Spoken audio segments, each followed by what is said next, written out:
Tata tata tata. Hello everyone, আমি ইতিকা আর একটি নতুন ব্লগে তোমাদের সবাইকে জানাই ওয়েলকাম। আশা করি সবাই খুব ভালো আছো, আমরাও ভালো আছি। তোমাদের সাথে প্রায় এক সপ্তাহ পর আমি আবার একটা ব্লগ শেয়ার করছি। আজকে যে ব্লগটা শেয়ার করছি এটা ছিল 29শে নভেম্বরের ব্লগ। সেদিন আমার দিদির বার্থডে ছিল। রাতে কোনো আয়োজন ছাড়াই কিন্তু কেক কাটিংটা হয়েছিল। তবে এখন আমাদের বাড়িতে আমাদের অ্যানিভার্সারি হোক, বার্থডে হোক, কেক কাটিংয়ের দায়িত্বে কিন্তু আমাদের বাচ্চারাই থাকে। তেমন আমার মেয়ে আর আমার দিদির ছোটো মেয়ে মিলে কিন্তু দিদির বার্থডে কেকটা কাটিং করেছিল। রাতে কেক কাটিংয়ের পরে আমি আর ব্লগ করিনি, আবার নেক্সট ডে সকাল থেকে ব্লগটা শুরু করি। যেহেতু দিদির বার্থডে ছিল, সেই বার্থডে উপলক্ষে কিন্তু দিদিদের ঘরেই আমরা খাওয়া দাওয়া করেছিলাম। যেহেতু বাড়ির সবাই একসাথে খাওয়া দাওয়া করবো, তাই রান্নাবান্নার কাজের প্রেশারটা অনেকটা বেশি। তাই সবাই সবার মতো করে কাজটা ভাগ করে নিয়েছি। এতে করেই একজনের উপরে প্রেশারও পড়বে না, আর কাজটাও অনেক সহজভাবে হয়ে যাবে। দিদি ঘুম থেকে উঠেই ফ্রেশ ট্রেশ হয়ে এদিকে রান্নাবান্না কী হবে সে সমস্ত কাটতে বসে পড়েছে। আর রান্নার মেইন দায়িত্বে রয়েছে আমার মা। ও তোমাদের তো বলাই হয়নি যে আমার মা এসেছে। মা কিন্তু দিদির বার্থডে উপলক্ষে ঠিক আসেনি, অন্য একটা কারণে এসেছে। সেটা যখন মায়ের সাথে পরিচয় করাবো তোমাদেরকে বলবো। এই ব্লগে লাস্টে আমি তোমাদের সাথে আমার মায়ের পরিচয় করে দেবো। মা মুসুরি ডাল রান্না করছে, মুসুরি ডালের মধ্যে মূলও দেওয়া হবে। আর শীতের দিনে মূলো দিয়ে মুসুরি ডাল কিন্তু খেতে বেশ ভালোই লাগে। তবে আজকের প্রথম যে কাজের দায়িত্বটা আমার পড়েছে সেটা হচ্ছে চা বানানোর দায়িত্ব। আমাদের বাড়িতে প্রত্যেকেই আমার হাতে চা খেতে পছন্দ করে, আর মাও বললো যে তুই চাটা বানা। তো যাই হোক, চাটা খাওয়ার পরে কিন্তু অনেকটা সময় পার হয়ে যাওয়ার পরে আবারও আমি ভিডিওটা কন্টিনিউ করেছি। এর মাঝে মাংস নিয়ে আসা হয়েছে, মাংসটা ধোয়াধুয়ি করে আমি পরিষ্কার করে দিয়েছি। এরপর দিদি রান্নাটা বসিয়েছে। মা যখন আমাদের কাছে বেড়াতে আসে বা আমরা যখন মায়ের কাছে বেড়াতে যাই, ওই সময়টা না পুরোপুরি কাজ বাজ খাওয়া দাওয়া সব কিছু এলোমেলো হয়ে যায়, শুধুমাত্র গল্প করার চক্করে। কারণ এত গল্প জমে থাকে, গল্প কিছুতেই শেষ হতে চায় না, আর গল্প করতে করতে কাজ বাজ করতে একদম ভালো লাগে না। তেমনি আজও কিন্তু বেশ অনেকটা লেট হয়ে গেছিলো রান্না বান্না খাওয়া দাওয়া করতে করতে। যাই হোক, আজকের মেনুতে ছিল বিট দিয়ে গাজর ভাজা, চাটনি, মূলো দিয়ে মুসুরির ডাল আর স্পেশাল হাঁসের মাংস। হাঁসের মাংসটা যে শুধু আমি খেতে পছন্দ করি বাড়িতে এমনটা নয়, আমাদের বাড়ির প্রত্যেকে হাঁসের মাংস খেতে খুব পছন্দ করে।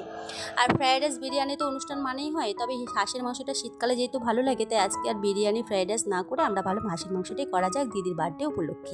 আজকের এই ভিডিওটা তোমাদের কাছে একটু এলোমেলো লাগতে পারে। তোমাদের তো বললাম, মা যখন আমাদের কাছে বেড়াতে আসে বা আমরা মায়ের কাছে বেড়াতে যাই, তখন এত বেশি গল্প জমে থাকে, সেই গল্প করার চক্করে আমাদের ঠিকঠাক কাজ বাজ খাওয়া দাওয়া কিছুই হয় না। আর তার সাথে আমার জীবনে এখন অ্যাড হয়েছে ব্লগিং করা, সেটাও আমি ঠিকঠাক করে উঠতে পারিনি এই গল্প করার চক্করে। তবে হ্যাঁ, গল্পের মাঝে মাঝে যখনই একটু সময় হয়েছে তখনই আমি ভিডিওটা করে রেখেছিলাম, আর সেই ভিডিও ক্লিপগুলোই একটা ব্লগের মাধ্যমে শেয়ার করার চেষ্টা করেছি। এখন যে ভিডিও ক্লিপটা তোমরা দেখতে পাচ্ছ, এটা ছিল ডিসেম্বরের 1 তারিখের ভিডিও ক্লিপ। আর এখানে মা বানাবে মায়ের হাতের একটা স্পেশাল রেসিপি, আর তার জন্য লাগবে বেশ অনেকটা পরিমাণে পেঁয়াজ, সেটাই আমি আর কি কুচি করে নিচ্ছিলাম। আর যে রেসিপিটা হবে তার জন্য আরও একটা মেন উপকরণ লাগবে, সেটা হচ্ছে শুটকি মাছ। শুটকি মাছ দেখে অনেকেরই গা গোলাতে পারে, যারা আর কি পছন্দ করো না। যারা পছন্দ করো তাদের তো জিভে জল চলে আসবে। আর আমারও সেম তাই হচ্ছে, মানে আমার তো শুটকি মাছ খেতে খুবই ভালো লাগে। আর ভিডিওটা এডিট করতে করতে মায়ের হাতে স্পেশাল রেসিপিটাও খুব মিস করছিলাম। শুটকি মাছ দেখলে যাদের গা গোলায় তাদেরকে তোমরা যতই বোঝাও না কেন যে শুটকি মাছ খেতে সত্যিই ভালো লাগে, তারা কিন্তু কিছুতেই বুঝবে না। এক সময় আমারও হতো এরকম, মানে ছোটোবেলা থেকে দেখছি যে আমাদের বাড়িতে শীতকাল আসলে বিশেষ করে শুটকি মাছের কিছু না কিছু রেসিপি প্রায় দিনই হতো। আর যেহেতু তখন আমি খেতাম না, তখন আমার কিছুতেই জিনিসটা সহ্য হতো না। কিন্তু দীঘা, মানে বিয়ের পর একবার দীঘা যাই, আর সেই দীঘা গিয়ে আমার মাদের জন্য আর কি লোটে শুটকি আমি কিনে নিয়ে এসেছি। আর সেই থেকেই কিন্তু আমার লোটে শুটকি, মানে শুটকি মাছের প্রতি একটা ভালোবাসা জন্মায়। এখন আমাকে যদি কেউ শুটকি মাছ নিয়ে খারাপ কথা বলে, সেটা আমি একদমই সহ্য করতে পারবো না। ভেবেছিলাম আজকের এই ভিডিওতে আমার মায়ের হাতে স্পেশাল শুটকি মাছের রেসিপি তোমাদের সাথে শেয়ার করব, আর সেই মতনই কিন্তু আমি ভিডিওটা শুরুও করে দিয়েছি। আর এই ভিডিও করতে করতে এমন গল্প শুরু হয়েছে যে ভিডিও করার কথা আমার মাথা থেকে আউট হয়ে গেছে। যখন পুরোপুরি রান্নাটা কমপ্লিট হয়ে গেছে, সেই সময় আমার মনে পড়লো যে শুটকি মাছের রান্নার রেসিপিটা পুরোপুরি ভিডিও করাই হয়নি। আর সেটা শুনে মা বললো, মন খারাপ করিস না, আরও বেশ কিছুটা শুটকি মাছ রয়েছে, একদিন নয় হয় আমার মতো করে রান্না করে সেই রেসিপিটার ভিডিও শেয়ার করিস। আমিও ভাবলাম তাহলে তোমাদের সাথে কোনো এক সময় শেয়ার করব। আচ্ছা, তোমরা কমেন্ট বক্সে কমেন্ট করে জানিও তোমরা এই শুটকি মাছের রেসিপিটা দেখতে চাও কি না। বেবি, ও মা, তোমার জন্য আমার কি কষ্ট হবে।